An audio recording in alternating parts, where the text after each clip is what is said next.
नमस्कार दोस्तों, मैं जेपी डांडिया आप सभी का आपके अपने YouTube channel dandiya electrical study पर एक बार फिर से स्वागत करता हूं। दोस्तों, आज के इस वीडियो में देखेंगे कि एसी में पावर कितनी प्रकार की होती है, मतलब किस लोड के आधार पर कौन सी पावर क्रिएट होती है और उस पावर की गणना कैसे करेंगे, उस पावर का कैलकुलेट कैसे कर सकते हैं। मतलब कि आगे जब मशीनों का चैप्टर पढ़ेंगे, जैसे ट्रांसफार्मर पढ़ेंगे, अल्टरनेटर है, एसी मोटरें हैं, सिंगल फेज की मोटरें हैं, जो भी मशीन पढ़ेंगे, जैसे 3 फेज की मोटर आएंगे, पॉलीफेज मोटर आएंगे, जितनी भी एसी मशीनें पढ़ेंगे उन एसी मशीनों में पावर का कैलकुलेट अवश्य किया जाएगा। आपसे एक क्वेश्चन अवश्य मिलेगा कि इसकी पावर कैसे ज्ञात करेंगे। तो फिर ये देखेंगे कि अपने एसी में जो लोड होते हैं, जैसे कि प्रतिरोधी भार होता है, प्रेरणिक भार होता है और धारितीय भार होता है, इस भार के आधार पर कौन कौन सी पावरें होती हैं, कौन कौन सी शक्ति उत्पन्न होती है और इस शक्ति की गणना कैसे करेंगे। मतलब कि अपैरेंट पावर क्या होगी, रिएक्टिव पावर क्या होगी और ट्रू पावर क्या होती है, जिसे रियल पावर बोलते हैं। इन पावरों की गणना कहाँ हो सकती है और सबसे उपयोगी अधिक जो पावर होती है वो कौन सी होती है। यदि उपयोगी पावर नहीं होगी, यदि पावर की खपत अधिक नहीं होगी, पावर की यदि खपत ही नहीं होगी, तो किस प्रकार के भार में पावर की खपत क्यों नहीं होगी, किस प्रकार क्यों नहीं होगी, इसका वर्गीकरण करेंगे। दोस्तों, वीडियो बहुत ही इंपॉर्टेंट है, आप जितना समझोगे उतना कम से कम ही है। मैं आपको इच्छा तरह से एक point two point zero level के आधार पर पढ़ाऊंगा। और दोस्तों, लास्ट में आपको इस प्रकार से पढ़ाऊंगा कि आप जब तक वीडियो को लास्ट एंड देखो, तो लास्ट एंड पार्ट देखोगे वीडियो का, आप ये देखते जाओगे कि लास्ट में आपको एक मैजिक ट्रिक के साथ या फिर एक मैजिक कैलकुलेशन के साथ, एग्जाम्पल के साथ समझाऊंगा कि कभी भी आप पावर के बारे में सोच ही नहीं सकते कि भूल जाएंगे, ऐसा नहीं बोलने देंगे। और परीक्षा में आप ये अवश्य इसका आंसर देने की कगार पर आ जाओगे कि इसका आंसर तो ये होगा, सर से पढ़ा था और आंसर यही होगा। मतलब आपके मन में कॉन्फिडेंस पैदा हो जाएगा। इसलिए इस वीडियो को लास्ट एंड तक देखना और लास्ट एंड के मोमेंट में आपको इस प्रकार से एक अच्छी सी मैं एग्जांपल बताऊंगा ताकि आप मन में ही विचार, आपके मन में विचार ही उत्पन्न होगा। तो आज पढ़ेंगे एसी में पावर। और आप लोग देखते हो कि एसी में पावर, जैसे एसी पावर देखते हैं, क्या देखेंगे, एसी पावर। एसी में पावर देखते हैं, एसी में शक्ति, प्रत्यावर्ती धारा में जो शक्तियां होती हैं उस शक्तियों के बारे में देखेंगे आज, शक्तियां देखेंगे आज। तो शक्तियों में क्या पढ़ेंगे कि एसी में शक्तियां किसके ऊपर डिपेंड होती हैं। सबसे पहले आपको ये जानना जरूरी है कि एसी का चैप्टर पढ़ रहे हैं, जैसे कि आज एसी के पार्ट नंबर 18 में पढ़ रहे हैं, जो कि देखते हैं कि एसी में पावर जो किसके ऊपर डिपेंड करती है। तो इसका मतलब आप पढ़ चुके हो, क्या पढ़ चुके कि 3 लोड पढ़ के आए हो, क्या कि आर रेजिस्टिव लोड पढ़ के आए हो, इंडक्टिव लोड पढ़ के, और सी मतलब कैपेसिटिव लोड पढ़ के आए हो। तीनों लोडों का, तीन जो अपने जो भार हैं, इनका अच्छी तरह से वर्गीकरण कर चुके हैं और point two point phasor diagram के आधार पर और वेक्टर डायग्राम के आधार पर इतने अच्छे से पढ़ा है कि मुझे आशा कि आपको वीडियो पसंद आए होंगे और आपको समझ में भी आ गए होंगे, कि आपके मन में कॉन्फिडेंस भी आ गया होगा कि इस RLC जो सीरीज सर्किट पढ़े हैं उनके बारे में कभी भी आपका क्वेश्चन गलत होने वाला नहीं है। और उस जो सर्किट पढ़े हैं उनके आधार पर आज पावर भी पढ़ेंगे, जो कि भविष्य में नहीं भूल सकते आप लोग कभी भी, जो कि लास्ट मोमेंट में आपको बताता हूं। आप लोगों की, आप कहोगे सर वास्तव में अच्छी तरह से समझा दिया है। तो देखो, एसी में पावर किसके ऊपर डिपेंड करती है। तो सबसे पहले देखेंगे एसी में पावर की बात करते हैं, वो भार पर डिपेंड होती है, भार पर निर्भर होती है। एक तो ये देखो, आप भार पर डिपेंड होंगी आपको, ठीक है। अब भार पर जो डिपेंड होंगे, भार कितने प्रकार के होते हैं आप लोग देख चुके हो कि भार 3 प्रकार के होते हैं, RLC। रेजिस्टेंस मैं लिखवा देता हूं, कोई बात नहीं। तो एसी में भार पे तो पहला भार कौन से पढ़ेंगे, देखिए एक तो होता है रेजिस्टिव भार, रेजिस्टिव लोड होता है एक, तो उसको बोलते हैं प्रतिरोधी भार। और दूसरा भार होता है आपके पास इंडक्टिव लोड होता है।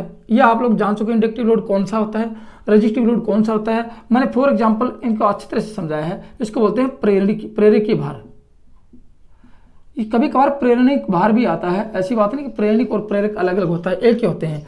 तीसरा भार पढ़ा आपने कैपेसिटिव भार, कैपेसिटिव लोड पढ़ा आप लोगों ने, जिसको बोलते हैं धारितीय भार।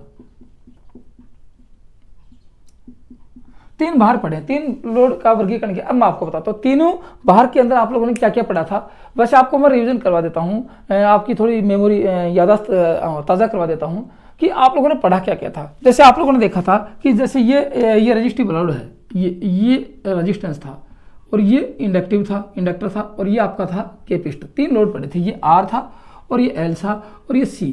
तीनों का कॉम्बिनेशन भी पढ़ा था आप लोगों ने कि RL क्या होता है, RC क्या होता है, LC क्या होता है, RLC क्या होता है। फिर इंडिविजुअली पढ़ा था आप लोगों ने, पेयर रेजिस्टेंस क्या होता है, पेयर इंडक्टेंस क्या होता है, पेयर कैपेसिटेंस भी क्या होता है। तो ये आपको मैंने बताया था कि एक्टिव कंपोनेंट होता है। ये क्या है, मैं आपको तीनों के बारे में बताता हूं। ये क्या है, ये एक्टिव कंपोनेंट है।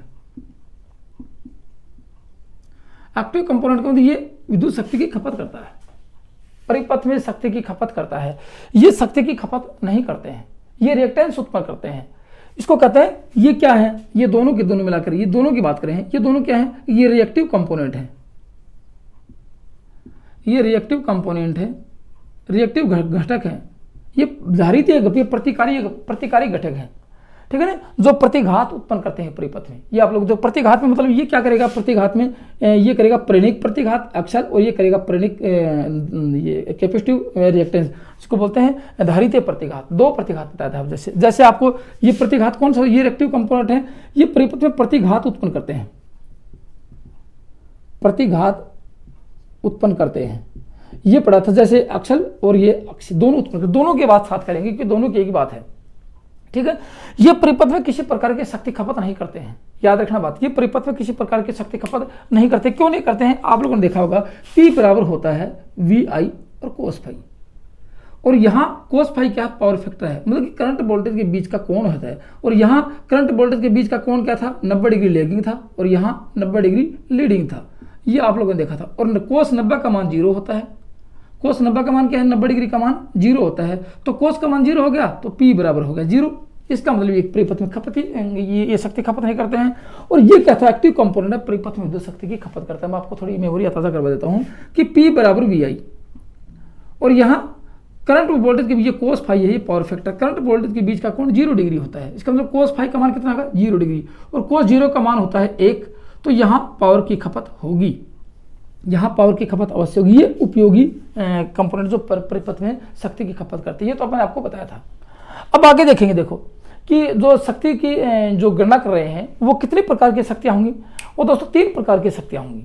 अब 3 प्रकार की कैसे होंगी मैं आपको बताता हूँ। जैसे पावर फैक्टर जहाँ मौजूद होता है वहाँ शक्ति कुछ अलग होगी, और जहाँ पावर फैक्टर मौजूद नहीं होता है वहाँ शक्ति कुछ अलग होगी।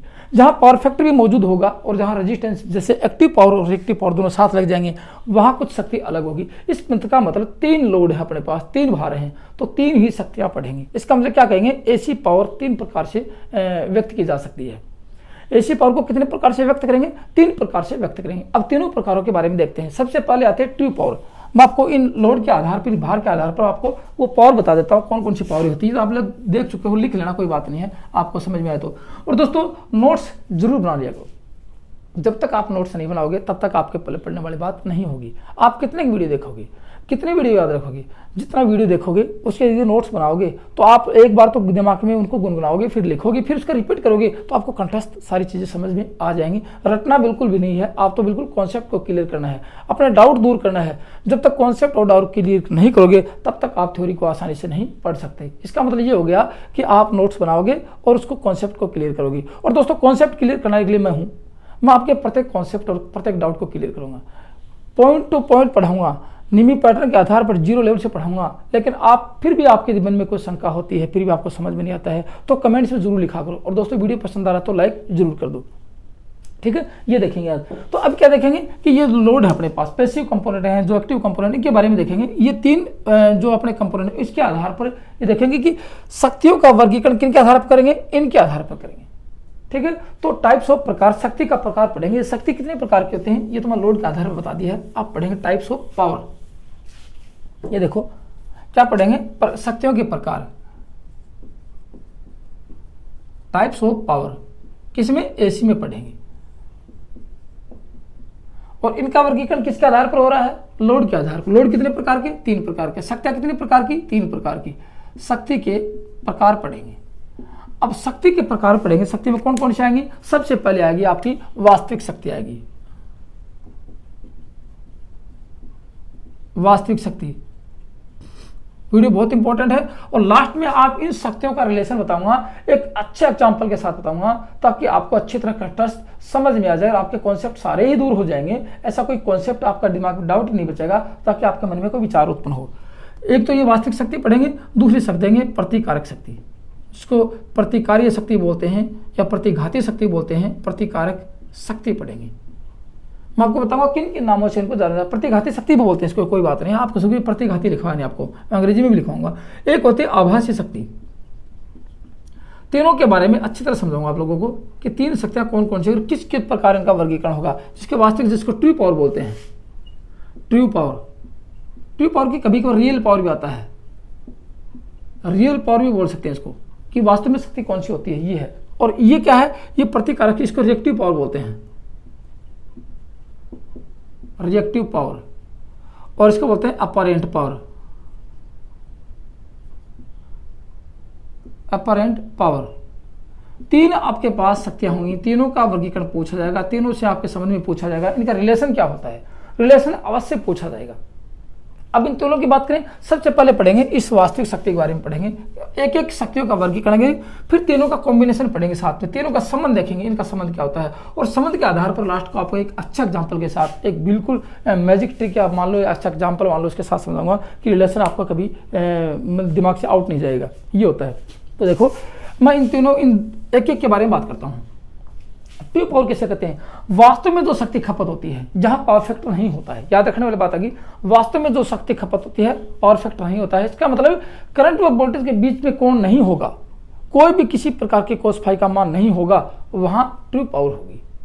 याद करने वाली बात आ गई, वहां ट्रू पावर होगी। तो इस प्रकार का कौन सा सर्किट था जहां ट्रू पावर होती है, इस प्रकार का कौन सा सर्किट था जहां पावर फैक्टर का मान 1 होता है, करंट वोल्टेज के बीच का कोण 0 डिग्री होता है, मतलब कि धारा वोल्टेज के इनफेज चलती है। ऐसा कौन सा सर्किट था, जैसे आपको बताया था मैंने कि प्योर रजिस्टिव सर्किट था, जहां इंडक्टेंस नहीं होता है, जहां रिएक्टेंस का मान नहीं होता है, जहां कैपेसिटेंस नहीं होता है, वो प्योर रजिस्टेंस सर्किट था, जिसके अंदर पावर फैक्टर का मान 1 था, करंट वोल्टेज के बीच का कोण 0 डिग्री था। उसके बाद भी मैंने आपको बताया था एक रेजोनेंस सर्किट बताया था, अनुनाद परिपथ बताया था, जहां रिएक्टेंस का मान 0 था वहां भी ट्रू पावर ही होती है।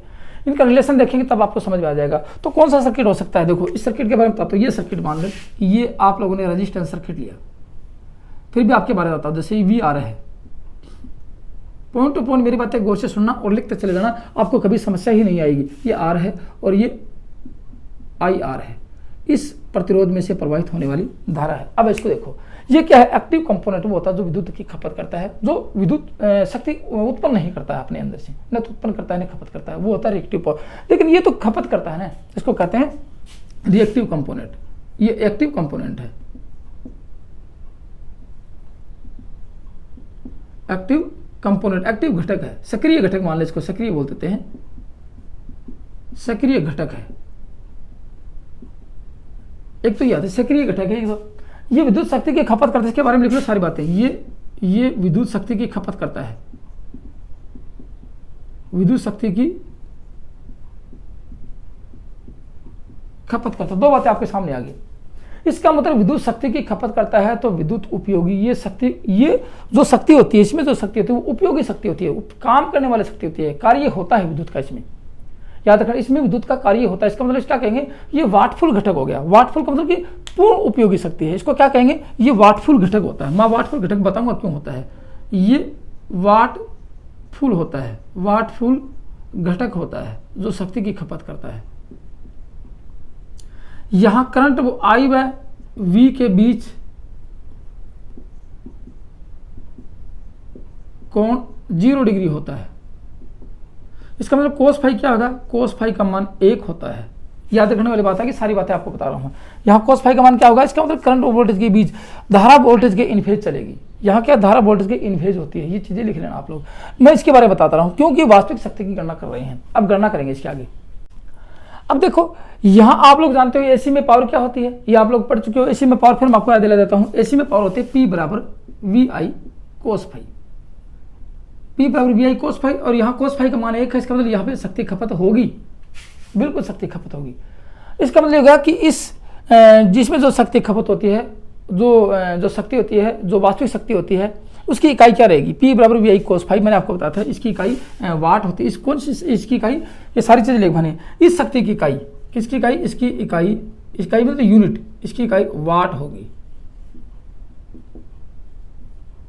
और P बराबर क्या लिखेंगे, वी आई कोस फाई होती है, क्योंकि इसमें कोस फाई का वर्गीकरण किया आप लोगों ने, इसमें पावर फैक्टर को लिया। मैंने आपको बताया कि जब भी ऐसी पावर की गणना करेंगे तो पावर फैक्टर को लेना अनिवार्य है। ये आप लोग पीछे पढ़ चुके हो। इस शक्ति को किस से दर्शाएंगे, ये इसको दर्शाएंगे।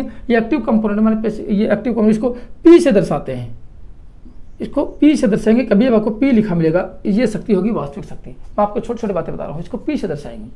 ये तो थी बात इनकी। मैं फिर अब जो बातें इसमें थी कि इसमें कौन सी शक्ति होगी, रजिस्टेंस में वास्तविक शक्ति होगी, वास्तव में खपत होने वाली शक्ति होगी। ऐसा नहीं होगा कि इसमें वास्तव में जो शक्ति की कुछ कमी आ जाएगी या शक्ति पूर्ण रूप से खपत नहीं होगी, ऐसा नहीं होगा।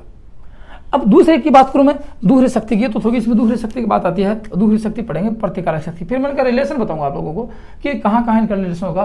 वेक्टर डायग्राम के हिसाब से आपको समझाऊंगा, तो आपको पॉइंट टू पॉइंट अच्छी तरह समझ में आएगा। मैं तो सिर्फ इनकी नॉर्मल बातें बता रहा हूँ। लोड के आधार पर, लोड के आधार पर इनमें क्या क्या होता है, इन लोड में क्या क्या होता है, जो कि पीछे पढ़ चुके हो आप लोग। इसमें बताता हूँ, देखो ये होते हैं प्रतिकारक शक्ति, प्रतिकारक मतलब कि प्रतिघाती शक्ति बोल सकते हैं, प्रतिकारक या प्रतिघाती शक्ति, प्रतिघाती शक्ति बोलते हैं इनसे। दूसरी शक्ति की गणना करें, ये कहाँ होती है और क्यों होती है, इसको कहते हैं प्रतिघाती। प्रतिघात को क्या बोलते हैं, रिएक्टेंस बोलते हैं। इसका मतलब ये क्या होगी, रिएक्टिव पावर होगी।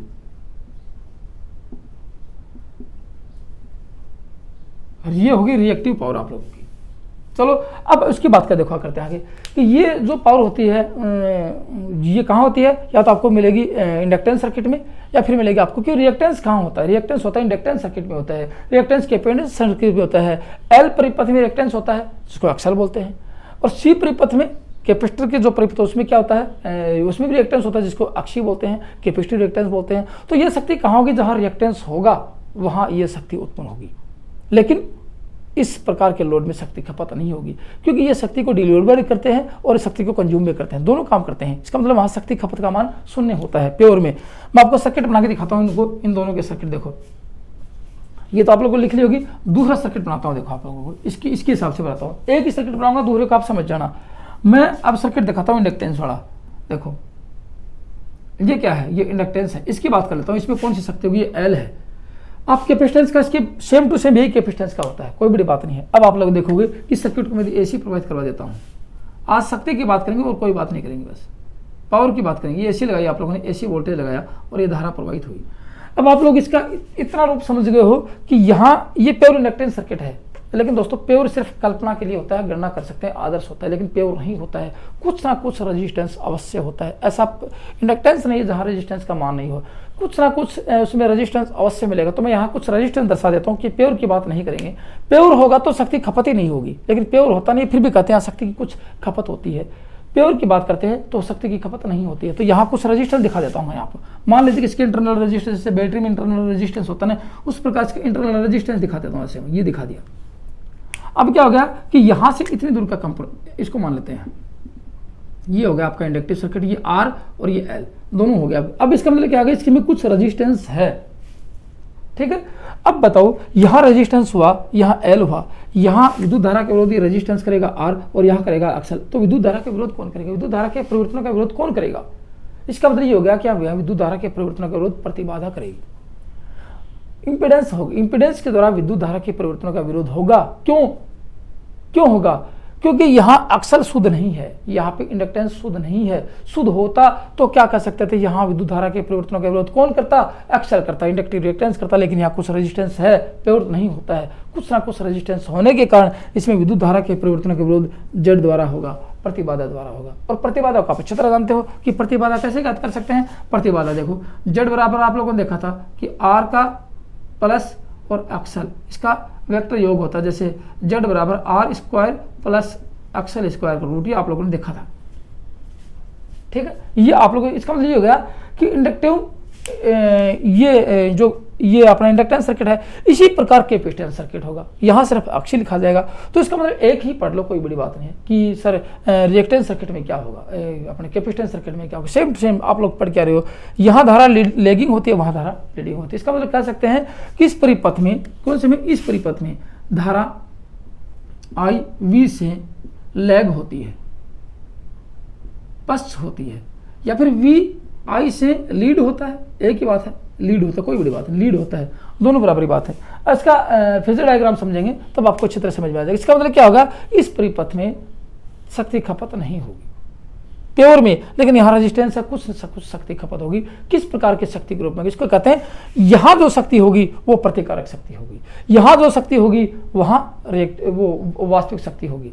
तो प्रतिकारक शक्ति किस प्रकार रिएक्शन करती है, रिएक्टिव बोलते हैं ना, किस प्रकार रिएक्शन करती है वापस में, उसकी बात अब देख लेते हैं। अब देखो यहाँ की इसकी बात करें, इसमें देखो आप लोग समझोगे कि यहाँ जो शक्ति होगी किसमें, इसमें जो शक्ति होगी वो देखो यहाँ पर रिएक्टेंस है, रिएक्टेंस है ना। तो अब रिएक्टेंस जहाँ होता है उसकी बात करते देखो, इसमें तो क्या था, इसमें सिर्फ रिएक्टेंस नहीं था, यहाँ रिएक्टेंस हो तो उस शक्ति में रिएक्टेंस को शामिल करना जरूरी होगा, उस शक्ति में रिएक्टेंस को शामिल करना जरूरी होगा।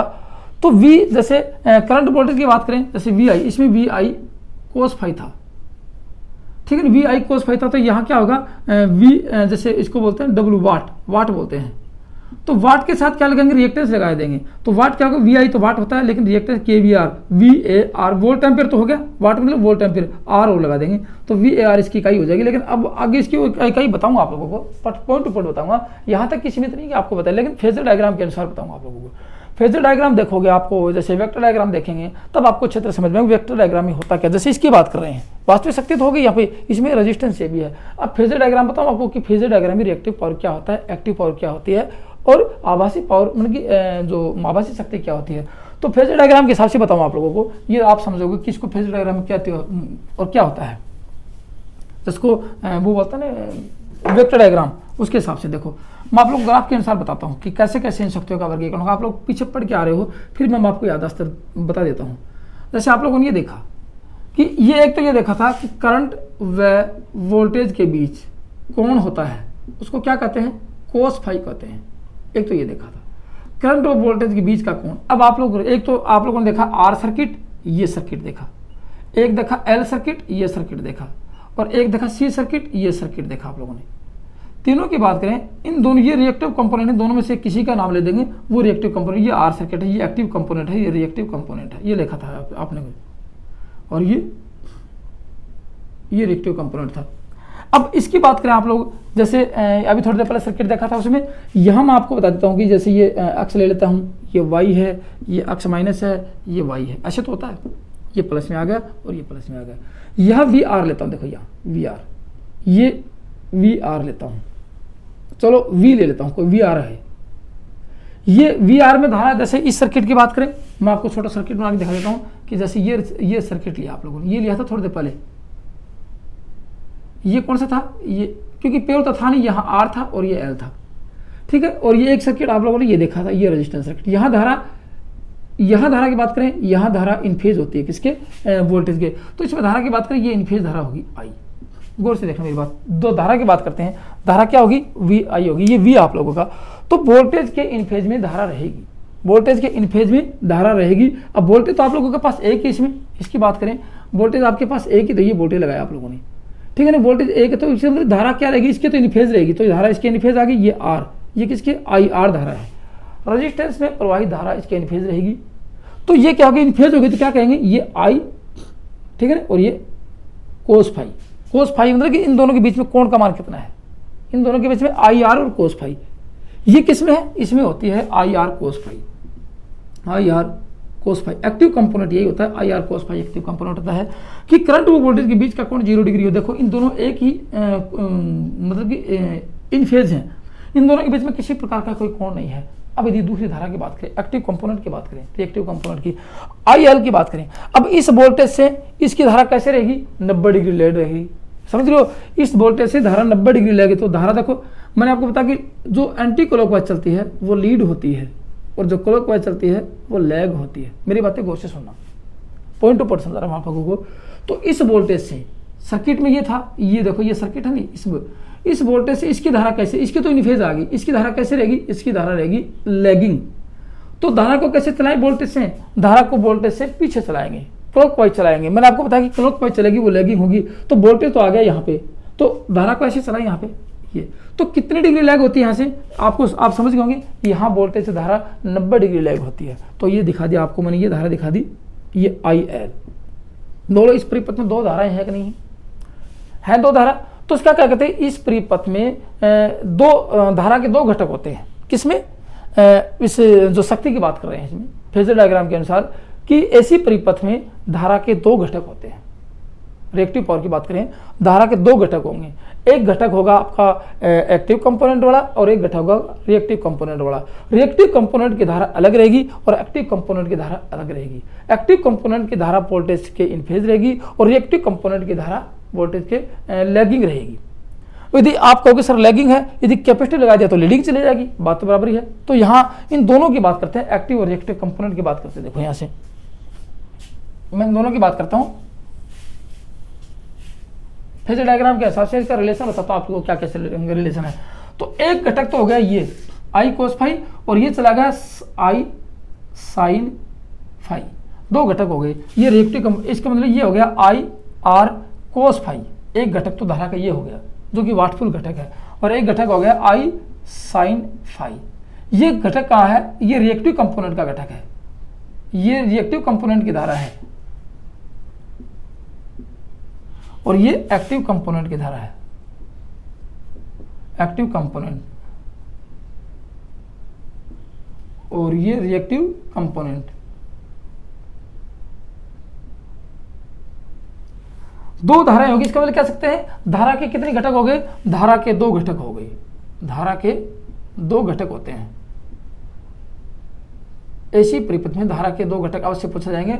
एक को रिएक्टिव कंपोनेंट, अब उसमें रिएक्टिव में आप चाहे कैपेसिटिव का नाम ले लो और चाहे इंडक्टिव का नाम ले लो, क्योंकि रिएक्टेंस तो वहां होता है। दो घटक कौन कौन से? एक तो ये हो गया। अब इन दोनों की बात करें क्या क्या होता है इन दोनों में। देखो ये जो आई आर की बात करते हैं, इसमें क्या होता है? इसमें धारा वोल्टेज के इन फेज होती है, ठीक है। आई व वी के मध्य, मैं इसकी बात कर रहा हूँ, इसकी दोनों घटकों, एक इसकी बात करूंगा, अब इसकी बात करूंगा, दोनों की बात कर रहा हूँ, आपको लिखा देता हूँ। आई व वी के मध्य कोण 0 डिग्री होता है। देख लो आप लोग, उसमें कोई आपको सस्पेंस नजर आ रहा है क्या? इसका मतलब क्या होगा? ये वाटफुल घटक होगा। शक्ति की खपत की गणना यहाँ होगी कि बीच में कोई कोण नहीं है, तो ये क्या होगा? ये वाटफुल, ये घटक कौन सा है? धारा का, ये आई आर कोस फाई घटक है ना, ये धारा का वाटफुल घटक है, ये धारा का वाटफुल घटक होता है। शक्ति की खपत अवश्य होगी यहाँ पे, ठीक है ना। और यहाँ क्या मतलब कि शक्ति खपत होगी? आर में से प्रवाहित होने वाला धारा, इस परिपथ में से, आर परिपथ में से प्रवाहित होने वाला, लिख लो कि आर परिपथ में प्रवाहित होने वाली धारा आई आर क्या करेगी? शक्ति की खपत करेगी, शक्ति की खपत करेगी। मेरी बातें गौर से सुनो, लिख लो। और दोस्तों वीडियो बहुत इंपॉर्टेंट है। अब आप जो आगे आगे समझ रहे हो वो सारी बातें बता रहा हूं आप लोगों को मैं। इसका मतलब क्या होगा? अब इस कंपोनेंट की बात करें, इस कंपोनेंट में देखो आप लोग, धारा कैसे है? 90 डिग्री इन फेज, ये 90 डिग्री आ गई यहाँ से, ये धारा कैसे है? 90 डिग्री इन फेज है। तो क्या होगी? आई एल वी से 90 डिग्री कैसे होगी? लैग होगी। मैं फिर वो मुख्य धारा की बात अलग करेंगे। 90 डिग्री क्या होगी? लैग होगी, पश्च होती है। एक तो ये बात होती है। इसका मतलब क्या हो गया कि आई व वी के मध्य, आई व वी के मध्य क्या होगा? मध्य कोण, आई व वी के मध्य जो कोण होता है वो किसके कारण बढ़ता है? वो किसके कारण होता है? वो रिएक्टेंस के कारण होता है। आई व वी के मध्य कोण रिएक्टेंस पर निर्भर करता है।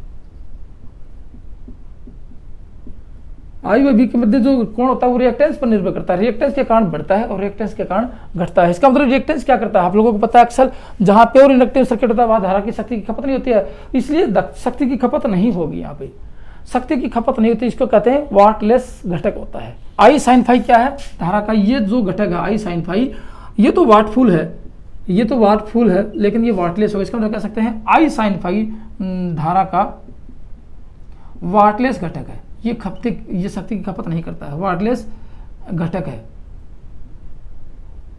शक्तिहीन होता है, इसको बोलते हैं शक्तिहीन घटक है। ये शक्तिहीन घटक है, शक्ति की खपत नहीं करता है। दो बातें आ गई। अब देखो दोनों की बात करें, यहां तो धारा होगी 90 डिग्री लैग वी से, तो कोस फाई का मान क्या हो गया?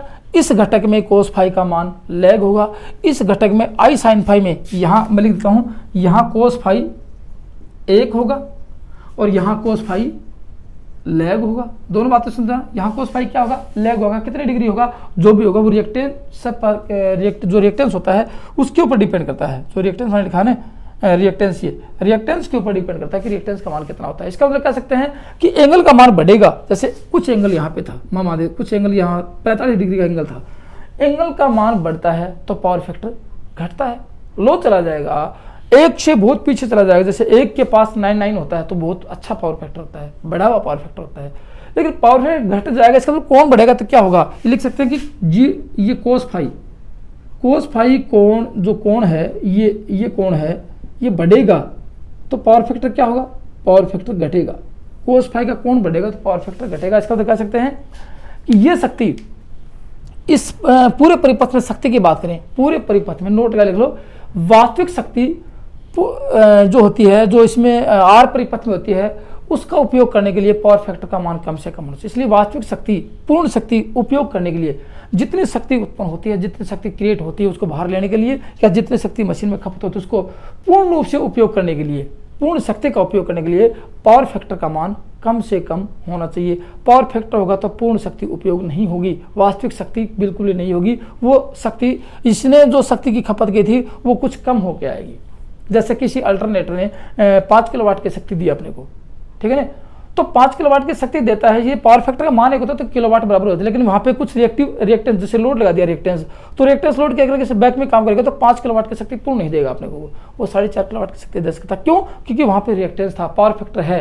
तो पावर फैक्टर होगा तो न तो शक्ति अपने को पूर्ण मिलेगी, पूर्ण शक्ति का उपयोग नहीं कर सकते। यदि मोटर में रिएक्टेंस होगा तो पूर्ण शक्ति का उपयोग वो भी नहीं कर सकती, तो पूर्ण रूप से कार्य नहीं होगा। इसका मतलब ये हो गया कि वास्तविक शक्ति की खपत पूर्ण रूप से करवाने के लिए आपको पावर फैक्टर का मान कम से कम रखना पड़ेगा, अर्थात शून्य भी रखना पड़ सकता है। पावर फैक्टर का मान पावर फैक्टर का मान 1 हो सकता है। ये वास्तविक शक्ति के उपयोग के लिए होता है। आगे इसका मैं और बताता हूँ फेजर डायग्राम में क्या क्या होता है।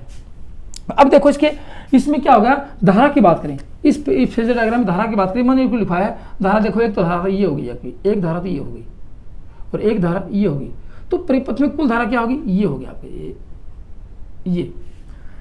ये धारा होगी कौन सी, ये धारा आपकी आ गई, ये धारा आई आर है, ये धारा आपकी वी, और यहाँ से यहाँ तक क्या आई एल है। 3 धाराएं आ गई, ये आई एल या आई एल के मान लो, या आई आर मान लो, तो जो रिएक्टेंस धारा ये आई आर रेजिस्टेंस में प्रवाहित धारा, ये आपकी आई होगी प्योर रूप से आई, ये आपकी आई होती है। 3 धाराएं होगी, तीनों धाराएं अलग अलग शक्ति की खपत करेंगी। इसको कहते हैं वास्तविक शक्ति, इसको कहते हैं प्रतिकारक शक्ति, और इसको कहते हैं आपकी आभासी शक्ति। ठीक है, तीनों धाराओं की बात करेंगे अब। तो इसमें यह हो गया कि इन दोनों के बीच में ये कोण बढ़ गया, ये क्या है, कोस फाई है।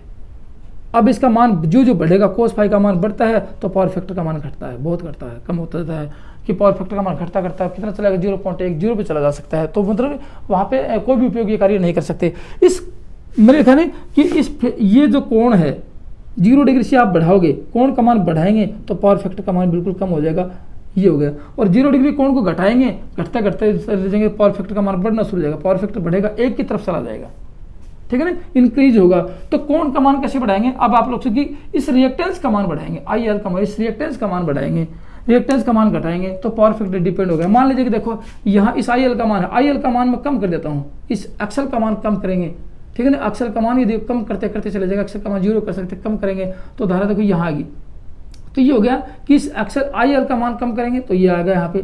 तो अब इन दोनों के बाद देखो ये दो और कोण घट गया, अक्सर का मान और कम करेंगे तो ये देखो यहाँ पे इस कोण का मान और घट गया।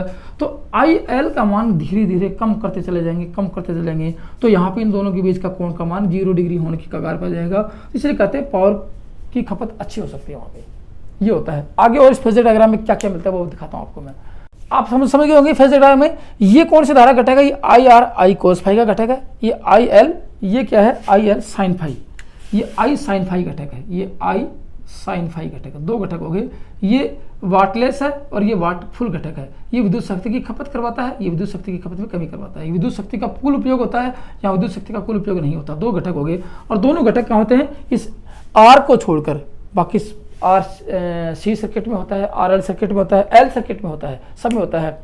अब देखो इन तीनों जो शक्ति होती है इनका रिलेशन क्या होता है, इन रिलेशन की बात करें, अब आप लोगों ने दो शक्ति पढ़ ली, प्रतिकारक शक्ति पढ़ ली जो जहाँ रिएक्टेंस होता है, और आभासी वास्तविक शक्ति पढ़ ली जहाँ रिएक्टेंस का मान नहीं होता है। जहाँ रिएक्टेंस मौजूद होता है वहाँ प्रतिकारक शक्ति अवश्य होगी, जहाँ रिएक्टेंस मौजूद नहीं होता वहाँ वास्तविक शक्ति होगी। तो अब ये कह सकते हैं कि जहाँ रिएक्टेंस होगा, और दो बातें आ गई, जहाँ रिएक्टेंस होगा लेकिन रजिस्टेंस भी होगा, तो वहाँ किस प्रकार की शक्ति गणना करेंगे, क्योंकि वहाँ वाटलेस भी होगी, वाट फुल भी, अपने दोनों घटक आते हैं। तो दोनों घटक जहाँ मौजूद होते हैं वहाँ पावर की गणना कैसे करेंगे, ये इसकी बात करते हैं। तो यहाँ पावर की गणना किस प्रकार की, ये भी मौजूद है, ये भी मौजूद, यहाँ पावर की गणना किस प्रकार से कर सकते हैं। इसलिए कहते हैं कि आपको अच्छे ट्रेंगल के साथ पढ़ाता हूँ कि इन तीनों शक्तियों में संबंध क्या होता है। दो तो पढ़ ली तीनों की, अब बात करेंगे तीनों शक्तियों में संबंध क्या क्या होता है, क्या क्या संबंध होते हैं, और उनकी इकाई क्या होगी, इनके फॉर्मूले क्या होंगे, इनमें संबंध कैसे कैसे दर्शाएंगे, उसकी बात कर लेते हो। तो आपके सामने दो चीज़ आई, देखो एक चीज़ निकल के आ गई कि एक तो आया आपके सामने ये और एक आया ये और एक आया ये, तीन चीज़ें आई आपके सामने। यहाँ कोई रिएक्टेंस नहीं है, देखो यहाँ कोई रिएक्टेंस नहीं है, यहाँ रिएक्टेंस है, यहाँ रेजिस्टेंस है। तीन बातें, दो धारा के घटक है, एक ये आई साइन फाई घटक है और ये आई कोस फाई घटक है। यहाँ कोई कोस फाई नहीं, कोई साइन फाई है। तो अब देखो एक केवी ट्रेंगल के साथ इन तीनों जो शक्तियाँ हैं इनका संबंध देखेंगे। बहुत ही मतलब कि इतने अच्छी तरह से याद हो जाएगा आप लोगों को कि तीनों शक्तियों में संबंध क्या क्या होता है, कौन सी शक्ति कम होने से कौन सी शक्ति बढ़ती है और किस शक्ति का किस शक्ति पर प्रभाव पड़ता है, वो तीनों देखते हैं। आप लोगों को दिखाता हूँ, देखो मैं मतलब केवीए ट्रेंगल से, केवीए ट्रेंगल मतलब कि जो केवीए जो अपरेंट पावर है उस अपरेंट पावर के ट्रेंगल से अब इन तीनों शक्तियों का वर्गीकरण करते हैं और उनका संबंध देखते हैं कैसे। देखो अब इन तीनों शक्तियों का कौन कौन सी का, आभासी शक्ति, प्रतिकारक शक्ति और वास्तविक शक्ति, तीनों का रिलेशन देखेंगे।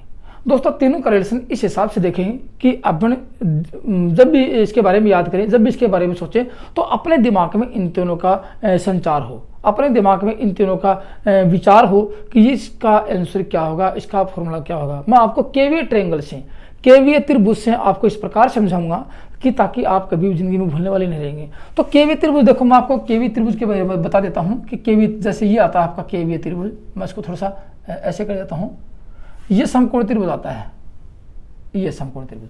अब इसके बारे में आपको पॉइंट टू पॉइंट दिखाता हूँ। यही वो त्रिभुज है जो आप लोगों को देखो, ये आई आर, ये साइन फाई घटक है, ये कोस फाई घटक है, ये वी है। तो यहाँ ये आई है, देखो ये आई, आप लोग देखो ये आई था यहाँ पे, ये आई एल, ये आई एल और ये आपका आई आर, यही मैंने इसको सीधा करके लिखा है। इसका मतलब कि यहाँ ये किसके एवज में है, ये V के एवज में है, V के एवज में इसका ये लैगिंग है, ये इनफेज है। तो यहाँ लिख देते हैं, इनके पीछे V लग जाएगा क्योंकि शक्ति में V होता है। अब मैं इसकी बात करूँ तो ये क्या है, आप इसकी बात करेंगे, ये V I है, सिर्फ ओनली देखो ये आपका आई, ये साइन फाई घटक है, ये कोस फाई घटक है, इसमें कोई घटक नहीं है, तो उसको लिखेंगे ये होगी आपकी आभासी शक्ति। ये आपकी होगी प्रतिकारक शक्ति। सारी बातें बताऊंगा कि आप इन शक्तियों के रिलेशन के बारे में कभी भूल ही नहीं सकते। आप कहोगे सर इतनी अच्छी तरह से पढ़ा दिया कि जब भी आप कभी सोचोगे तो इनका आंसर जरूर आपको याद आएगा। ये हो गया। अब ये क्या है, ये आपके है वास्तविक शक्ति, फिर इनके फॉर्मूले, इनका संबंध सब बताऊंगा आप लोगों को। ये होगी आपकी वास्तविक शक्ति, ये आभासी शक्ति। अब देखो इनके पीछे आप कहोगे सर ये क्या है, इनके पीछे V लगा देता हूँ, ये V, ये आई आर ने, इसके पीछे क्या था, साइन फाई घटक था। मैंने आपको बताया था ये क्या रहेगा, साइन फाई घटक था। V I, ये कोस फाई घटक, वास्तविक शक्ति में क्या था, कोस फाई। इसके बदले में ये V तो आई एल तो है, ये V और ये आई एल है, ठीक है ना। V I, इसमें साइन फाई घटक था, मैंने आपको बताया साइन फाई घटक था, ये साइन फाई घटक ये आ गई है, ये लिख दिया। यहाँ कोई घटक नहीं था, ये दो घटक थे धारा के, एक तो ये था एक था, ये इनका वेक्टर योग है। ये क्या है, ये इन दोनों का वेक्टर योग है, इसमें कोई घटक नहीं था, एक ही आ गया आपके सामने। ये आभासी शक्ति। अब मैंने आपको बताया आभासी शक्ति को किससे दर्शाएंगे, इसको S से दर्शाते हैं, इसको Q से दर्शाते हैं। मैं सारी बातें लिखूंगा आप लोगों को, और इसको P से दर्शाते हैं। मेरी बातें गौर से सुनते रहना। अब देखो इसकी इकाई की बात करें, इसकी इकाई देखो, इसकी इकाई V I cos, P power की इकाई वाट होती है। इसकी इकाई क्या लिखेंगे, वाट लिखेंगे। इसकी इकाई लिखेंगे VAR, वोल्ट एम्पीयर रेक्टेंस लिखेंगे, और इसकी इकाई VA लिखेंगे। बस ये इसकी इकाई रहेगी। क्यों, क्योंकि इसमें रिएक्टर, मैंने आपको बताया ये घटक क्या करता है, ये दोनों चाहे कैपेसिटर हो और चाहे इंडक्टर, ये क्या करते हैं, रिएक्टेंस उत्पन्न करते हैं। तो VA यहाँ पे है, वी आई यहाँ पे है, वी आई ये रिएक्टेंस उत्पन्न है, इसके साथ रिएक्टेंस लगा दिया और कुछ नहीं किया। वी आई देखो यहाँ पे है, ठीक है ना। तो इन सब के बारे में जहाँ जो कंडीशन उत्पन्न वो लगा दिया। अब देखोगे कि ये होगी वास्तविक शक्ति और आभासी शक्ति के बीच में जो कोण बनता है, ये आ गया आपका कोस फाई, ये फाई थीटा डिग्री, ये कोण बन गया। जब इसका मान घटे बढ़ेगा किसका, इस प्रतिकारक शक्ति का, तो कोण का मान अवश्य घटना बढ़ना शुरू हो जाएगा। ये इनके बारे में जो चर्चा कर रहे वो है। अब आप लोग देखोगे इसका मान कैसे ज्ञात करेंगे। इसका मान देखो, मैंने आपको बताया जब भी कभी आप इस प्रकार के समकोण त्रिभुज को समझते हो, फिर भी दोस्तों अच्छी तरह समझाऊंगा वो समकोण त्रिभुज के यदि समझते हो तो आपके सामने कुछ शब्द आते हैं, जैसे आ गया एल ए एल और ये आ गया के लाल बट्टे कक्का आता है। मेरी बातें गौर से सुनना। अब देखो यहाँ से इसका रिलेशन जो ये आप लोगों को दिख रहा है, ये होता है साइन का रिलेशन, साइन थीटा का रिलेशन। इसका जो रिलेशन होता है ये साइन कोस जो कोण होता है उसका रिलेशन होता है, और इसका जो रिलेशन होता है ये टेन का रिलेशन होता है, साइन कोस टेन। अब इसके बदले में आपको सारी चीज़ें समझ में आ जाएंगी। अब देखो इस एस का मान ज्ञात करिए, ये क्या है एस, ये कौन सी शक्ति है, अपैरेंट पावर है, आभासी शक्ति है, इसको एस से ज्ञात करेंगे। देखिए एस बराबर क्या लिखे, ये समकोण त्रिभुज को बहल करते हो तो ये आता है, देखो इस ये होता है आपका के, ये ए और ये एल। के को जब ज्ञात करते हैं तो आता है ए स्क्वायर प्लस एल स्क्वायर का रूट, और ए को ज्ञात करते हैं तो आता है के स्क्वायर प्लस ये कर्ण स्क्वायर प्लस आधार स्क्वायर सॉरी माइनस आधार स्क्वायर का रूट, और जब ए को ज्ञात करते हैं तो ये सॉरी एल को ज्ञात करते हैं तो आता है के स्क्वायर माइनस लंब स्क्वायर का रूट, ये आता है आपके सामने। तो उसी हिसाब से इनको भी हल कर देते हैं, प्रत्येक चीज़ों को हल कर देते हैं। तो ये आ गया एस बराबर क्या लिखे, क्यू, देखो पी का स्क्वायर प्लस क्यू का स्क्वायर। क्यू क्या है, प्रतिकारक शक्ति है, इसका आ गया VAR, इसकी इकाई VAR होती है, वोल्ट एम्पीयर रिएक्टेंस होती है। एक तो बात ये आ गई। अब आप लोग धीरे धीरे देखोगे कि ये एस के बदले में और क्या देखो, ये एस आभासी शक्ति ज्ञात करते हैं, इसको लिखेंगे आभासी शक्ति, या फिर मैं ये लिख देता हूँ VI बराबर क्या लिखें, VI ये लिया मैंने, इसको ये लिया है तो इसके बदले में ये लेंगे, तो ये लिख सकते हैं देखो VAR या फिर नीचे वाला लिख दो ये वाट, नीचे वाला क्या लिखेंगे वाट लिख देंगे, जिसको ये लिखते हैं VI कोस फाई, ये लिख देते हैं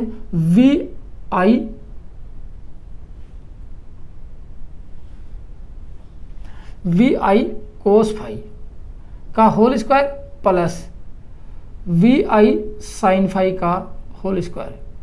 एक ये आपके सामने उसका रूट लगा देते हैं, एक आपके सामने ये आता है अपरेंट पावर को कैसे ज्ञात करेंगे। बस एक ट्रेंगल याद रखो, इस ट्रेंगल से सारे के सारे आपके कन्फ्यूज दूर हो जाएंगे। अब आपको सर हमने तो VI नहीं देखा, हमने तो यहाँ के वे देखा था। दोस्तों कोई बड़ी बात नहीं है, देखो के ये वाट है, वाट की बड़ी इकाई किलोवाट, उसी प्रकार की VAR है, इसकी बड़ी इकाई kVAR, कोई बात नहीं है। ये VA है, ये भी आभासी शक्ति की इकाई है, इसकी बड़ी इकाई kVA। बस आप यहाँ पे के और लगा दो, आपको भी सर हमने ये देखा था के लगा दो, यहाँ के लगा देंगे, कोई बड़ी बात नहीं है, बस आप बड़ी इकाई लिख लो। ये तो ये आ गया। देखो अब उसके बाद बात करेंगे कि VI ये दे है ये यहाँ इसमें यदि साइन थीटा की बात करें, कोस एंगल की बात करें, कोस की बात करें, मैंने सारी चीज़ लिख दी, फिर भी आपको लिखवा दूंगा, कोई बात है लास्ट में।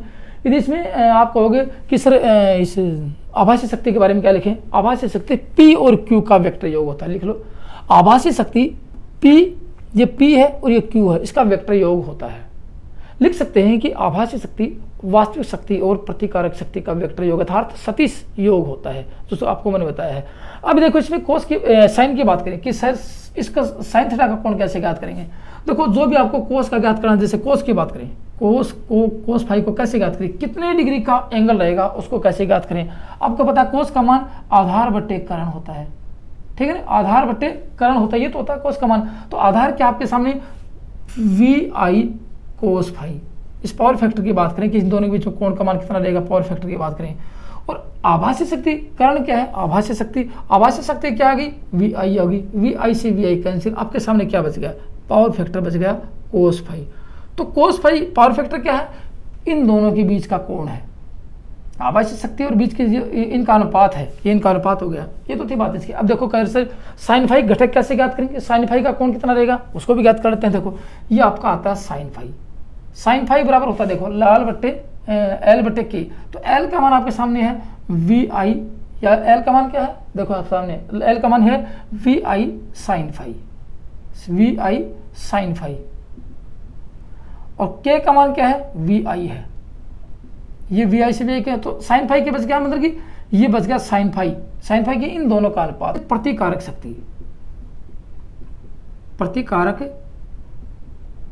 शक्ति बटे आभासी शक्ति का अनुपात कर देते हैं तो साइन फाई का कोण निकल जाता है। दो बातें आ गई, ठीक है, और इसका मान ले लिया आप लोगों ने।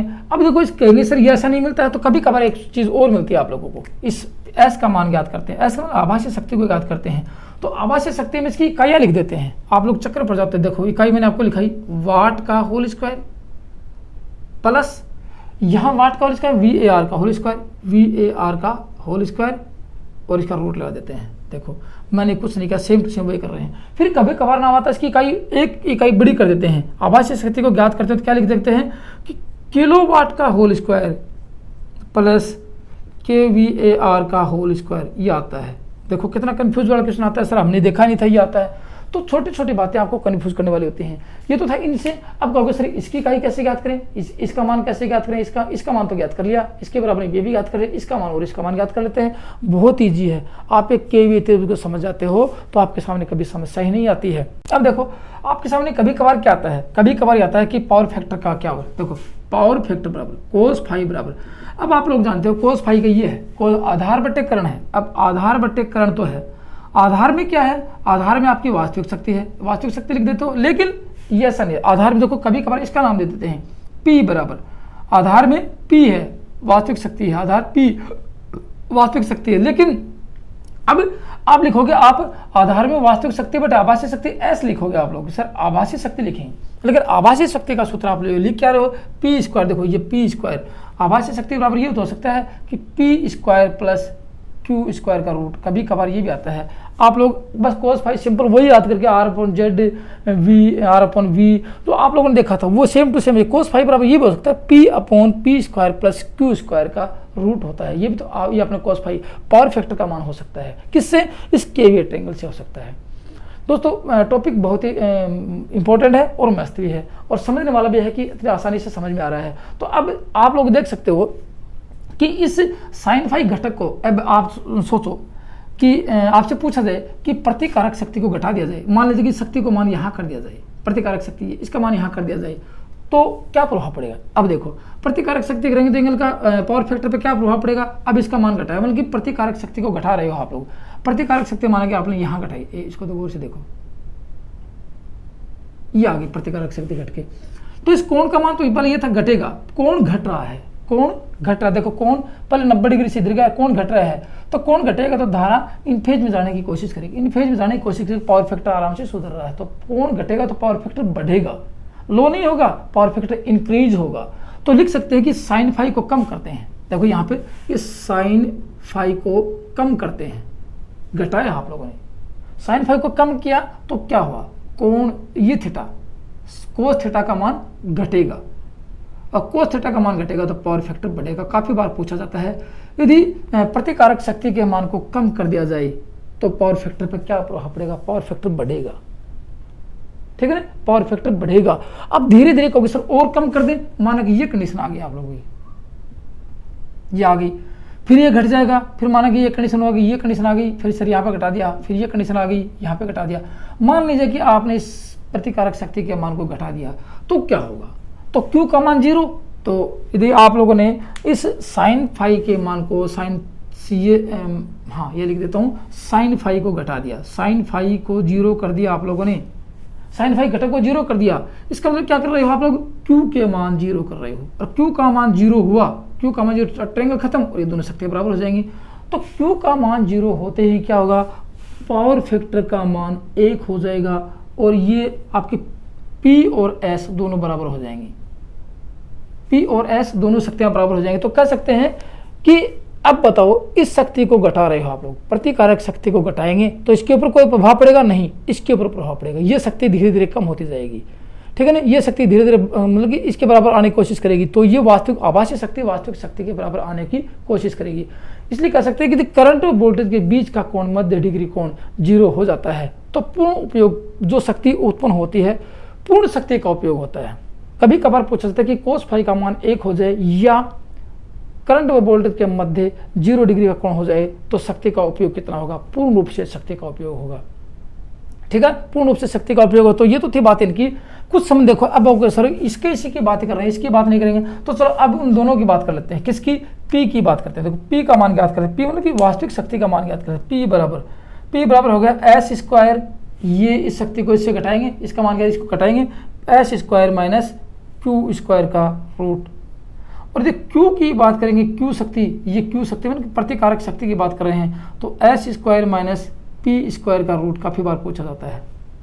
ठीक है, अब आपको धीरे धीरे और भी समझ बताऊंगा, इतने अच्छे तरीके से समझ बताऊंगा कि आप भूल ही नहीं सकते। इन दोनों की बात करें, देखो अब आप समझोगे कि ये शक्ति कौन सी है। एस शक्ति क्या है? आभासी शक्ति। आभासी शक्ति मतलब के का होल स्क्वायर माइनस ये क्यू शक्ति क्या है? क्यू शक्ति वी आई कोस फाई, ये वी ए आर, के का होल स्क्वायर, ये हो गया रूट। ये कौन सी शक्ति आ गई? ये वास्तविक शक्ति का मान। इस शक्ति में से ये इसका वेक्टर योग घटा देंगे, मतलब सदिश इसको घटा देंगे तो क्या होगा? सदिश रूप से, तो ये पी मतलब वास्तविक शक्ति प्राप्त हो जाएगी। इसी प्रकार क्यू की बात करें तो ये हो गया के का होल स्क्वायर माइनस, इसकी बात करें तो पी की बात करें तो पी में क्या है आपके पास? वी आई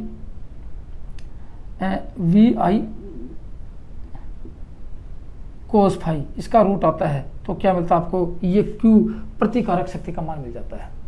ठीक है, तो कभी कभार ये के वी इसका मान या के डब्ल्यू भी आता है। इसके के डब्ल्यू की बात करते हैं तो आपको सर ये नहीं लिखा, के डब्ल्यू लिख देते हैं यहाँ पे, ये के डब्ल्यू का रूट स्क्वायर रहता है। तो इस तीनों से आप किसी भी प्रकार के शक्ति का मान ज्ञात कर सकते हैं। पावर फैक्टर की बात करें, ठीक है ना, पावर फैक्टर कोस फाई की बात करते हैं। एक छोटा सा फॉर्मूला और दिखाता हूँ आप लोगों को इसमें तीनों में से। जैसे पावर फैक्टर की बात करें, पावर फैक्टर बराबर आपका लगेगा के डब्ल्यू है। देखो पावर फैक्टर बराबर, ये पावर फैक्टर किसको थे? कोस फाई को। कोस फाई बराबर आधार बट्टे करण, आधार ये है और करण ये है। आधार में वाट है, ये किलोवाट है, और यहाँ केवी है, तो लिख देंगे KVA। ठीक है, अब आपसे पूछा जाए पावर फैक्टर को देखते हुए केवी का मान कैसे ज्ञात करें, के या उसका KW का मान कैसे ज्ञात करेंगे? तो KW बराबर होता है, देखो ये KW, इसको ऊपर से गुणा कर देंगे, बराबर KVA इंटू कोस फाई। इसलिए पूछा जाता है कि ट्रांसफार्मर की जो क्षमता होती है या रेटिंग होती है किस में दी जाती है? वो केवी में दी जाती है या एमवी में दी जाती है। अल्टरनेटिव की इसमें दी जाती है, केवी में दी जाती है। क्यों? क्योंकि अल्टरनेटिव केवी में क्यों देते हैं कि वहाँ पावर फैक्टर का पता नहीं, तो पावर फैक्टर को यदि गुणा कर देंगे तो केडब्ल्यू मान लेंगे, ऐसा होता है। ठीक है ना, ये तो थी बात। इसमें केवी की बात करते हैं, यदि आप साइन फाई की बात करते हो, साइन फाई का मान ज्ञात कर लो, तो कभी भी आपके सामने समस्या आने वाली नहीं है। इन तीनों का संबंध आप इससे प्राप्त कर सकते हो। इसके बदले में इसका ज्ञात करेंगे, केवीए के बदले में केडब्ल्यू का ज्ञात करेंगे, वीआई के बदले में वीआई कोस फाई का ज्ञात करेंगे, केवीआर के बदले में केवीआर का ज्ञात करेंगे। तो कभी भी इनका मान ज्ञात कर सकते हैं। बस ये तो आपका रिलेशन था, मैंने आपको बताया केवी त्रिभुज से किसी भी प्रकार की समस्या को आप सोल्व कर सकते हो। लेकिन आपको देखोगे सर एक छोटी सी एक समस्या और आपको सोल्व करवाता हूँ, इनको और भी अच्छी तरह याद करवाता हूँ, किस प्रकार आप इनके मान को भूल नहीं सकते और याद हो सकता है, वो देखो आप।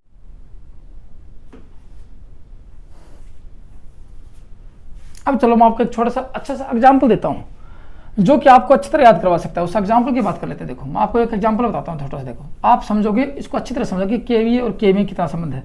एक एग्जाम्पल देखो, जैसे आप लोग लेते हो कि ये एक आप लोगों ने गिलास ले लिया, एग्जाम्पल बहुत दूंगा आपको। ये आप लोगों ने गिलास ले लिया, गौर से सुनना मेरी बात को।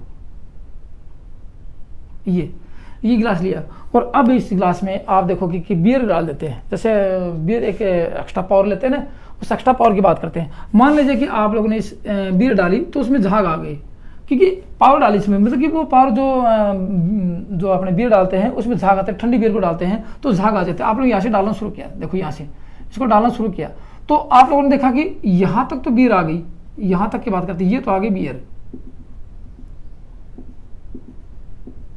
यहाँ तक तो ये गिलास भर चुका है। लेकिन उसके बाद में क्या हुआ, भर तो पूरा गया, उसके बाद में क्या हुआ, यहां तक ये आने के बाद ये क्या आ गई, यहां तक ये आपका गिलास अपना लिक्विड आ गया। उसके बाद में उसके ऊपर क्या आ गया, झाग आ गया।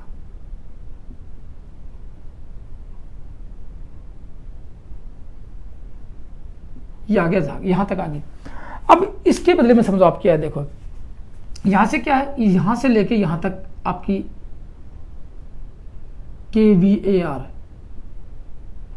ठीक है ना। और यहां से यहां तक की बात करें, इस गिलास के पेंदे तक की बात करें तो ये आती है आपकी KW, एक्चुअल पावर ये आपकी। और यहां से इस पूरे गिलास की बात करें, ये कौन सी पावर है, ये आप लोगों की है KVA। 3 पावर आपके सामने है, बस इससे समझ जाओगे आप लोग कि किसके मान को कम करने से क्या होगा। अब देखो, ये जो आप लोग जैसे माना कि एक गिलास के 50 रुपए दे रहे हो, आप लोग गिलास भरवाया और 50 रुपए दिया आप लोगों ने, तो आपका कितना खर्चा लगा। एक बियर के गिलास लेने में आप लोगों का माना कि 50 रुपये लगे, 50 रुपये लगे आप लोगों के। अब क्या होगा, ये आपको मिला तो पावर कितनी मिली आप लोगों को, आपको जो एक्चुअल जो आपका सामान था, आपका जो एक्चुअल लिक्विड था वो कितना मिला, यहाँ तक क्या मिला। तो पैसे तो गिलास तो भरा यहाँ तक का, तो इतना पैसा कहाँ चला गया आप लोगों का, इस तरह पैसा वेस्टेज भी चला गया, आपके कोई भी काम नहीं आया क्योंकि वो झाग चला गया। अब उसके पूछेगी सर ये क्या कर दिया आपने, भाई साहब इसको भर के दो, तो भर के वो देने वाले कि मैंने गिलास भर दिया, अब मेरी इसमें कोई कमी नहीं है। लेकिन आपको एक्चुअल पावर, आपको एक्चुअल जो सामान मिला था पैसे का वो मिला ये, और ये चला गया वेस्टेज, इसको आप निकाल के फेंक दोगे, वेस्टेज चला गया, पैसे तो लगे इसके।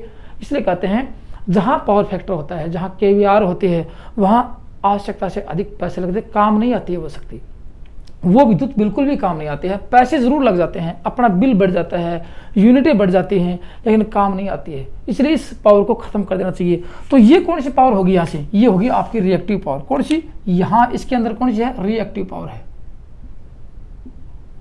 ये रिएक्टिव पावर है, और ये आपकी ट्रू पावर है, रियल पावर है। ये रियल पावर है, ये रिएक्टिव पावर है। इसका मतलब ये वेस्टेज चलेगी, ये चलेगी वेस्टेज, वेस्टेज इलेक्ट्रिसिटी चलेगी, ये वेस्टेज इलेक्ट्रिसिटी चलेगी। और ये जो यूजफुल आ गई, ये जो अपने इसकी बात करें यूजेबल होगी, ये उपयोगी शक्ति होगी, ये उपयोगी शक्ति यहाँ तक की वास्तविक शक्ति होगी, यहाँ से यहाँ तक की। अब बताओ, ये वास्तविक शक्ति यहाँ से यहाँ तक की थी, ये वास्तविक जो इलेक्ट्रिसिटी वो है, ये इलेक्ट्रिसिटी वास्तविक है और ये आपकी खपत होगी। लेकिन अब आप आभास कितना कर रहे हो। अब आप लोगों ने देखा कि गिलास पूरा भरा, आभास किया पूरा गिलास भरा है, लेकिन भरा नहीं है। फिर सुनो मेरी बात, आभास किया आप लोगों ने कि गिलास पूरा बियर से भरा हुआ है, पैसे पूरे 50 रुपये दिए हैं, लेकिन भरा तो नहीं है। भरा कितना है, यहाँ तक का, ये क्या है, झाग। लेकिन वो दुकान वाला तो ये कहा सर मैंने यहाँ तक भर के दिया है। अब आप लोग देखो कि आपके एक्चुअल में कितनी जो आपकी क्वांटिटी काम आई, एक्चुअल में क्वांटिटी ये काम आई। तो यही शक्ति उपयोगी होती है, ये शक्ति उपयोगी नहीं होती, ये मशीनें में वेस्ट की खपत करती है, उसमें ये वेस्ट की ऊर्जा खपत करती है, ये सही उपयोगी होती है। ठीक है, अब किस शक्ति को घटाएं। अब आप कहोगे सर इसको यदि घटा दे, इसको घटाएं, इसको माने कि इसको घटाते ऊपर ले जाएंगे, इसको माने कि थोड़ा सा और लिक्विड डाल देते हैं, तो ये शक्ति माना कि घट के इसके ऊपर जा रही है, इसको घटा रहे हैं ऊपर की तरफ, इसको घटाएंगे। माना कि पहले यहाँ तक की थी, इसको यहाँ तक कर दिया, तो ये घटाई इतनी शक्ति। इस एक रिएक्टिव पावर को, ये रिएक्टिव पावर को घटाएंगे तो कौन सी शक्ति बढ़ेगी, वो देखो। तो अब आ गई कि KV, इसमें वो अब बात समझ में आ जाएगा आप लोगों को कि कौन सी पावर को घटा रहे हैं। ये रिएक्टिव पावर को घटा रहे हैं, कौन सी को, KVR को। KVAR को घटाओगे तो कौन सी पावर बढ़ेगी, कौन सी पावर बढ़ेगी, KVR को घटाया तो KW बढ़ी, वास्तविक शक्ति बढ़ेगी। इसको घटाएंगे ये बढ़ेगी, इसको बढ़ाएंगे, KVR को बढ़ा रहे हो तो शक्ति कौन सी घट रही है, शक्ति घट रही है KW। काफी बार परीक्षा में पूछा जाता है, रिएक्टिव पावर को घटाया जाए तो कौन सी शक्ति प्रभावित होगी। KVA पर कोई प्रभाव पड़ा क्या, नहीं, KVA पर कोई प्रभाव नहीं, कि आभासी शक्ति पर कोई प्रभाव पड़ने वाला नहीं है। इसके ऊपर यदि आप इसको प्रभावित करोगे तो ये प्रभावित होगी, ये प्रभावित नहीं होगी। इसलिए KVA की शक्ति कांस्टेंट होती है। इन दोनों शक्तियों का वेक्टर योग है, आप इसको घटाओ चीज को बढ़ाओ, इसको बढ़ाओ चीज को घटाओ, इसके ऊपर कोई प्रभाव पड़ने वाला नहीं है। ये तो पूरा गिलास यहाँ तक आप लोगों ने आभास कर लिया है, इसलिए KVA शक्ति पर कोई प्रभाव पड़ने वाला नहीं है। इसलिए कहते हैं अल्टरनेटर की रेटिंग KVA में देते हैं, क्योंकि ये शक्ति बढ़ जाएगी तो ये शक्ति घट जाएगी, लेकिन ये तो KVA में रहेगी। इसका मान पता नहीं है कि शक्ति है कितनी, इसका पता होता तो इसको KVA बराबर कर देते, इसको ये आती है। तो अब देखो इस KVAR को जीरो कर दे, KVAR को जीरो कर दे, माना कि शक्ति को मैंने जीरो कर दिया, उठा के यहाँ पटक दिया और पूरा लिक्विड भर दिया इसके अंदर, तो बताओ क्या होगा। KVAR को जीरो किया तो बताओ क्या होगा। अब बताओ KW यहाँ तक पहुँच जाएगी, KW कहाँ तक पहुँच जाएगी, यहाँ तक तो थी, और KW यहाँ तक पहुँच जाएगी। यहाँ तक कौन सी शक्ति बैठी है, पहले KV बैठी है, तो ये हो सकता है कि KW बराबर KVA, दोनों शक्तियाँ बराबर हो जाएंगी। तो यही वो पावर फैक्टर है। पावर फैक्टर मौजूद होगा तो ये शक्ति अवश्य मौजूद होगी, याद रखना, पावर फैक्टर होगा ये शक्ति होगी। बोलो नुकसानदायक है कि सही है? नुकसानदायक है, पावर फैक्टर नहीं होना चाहिए।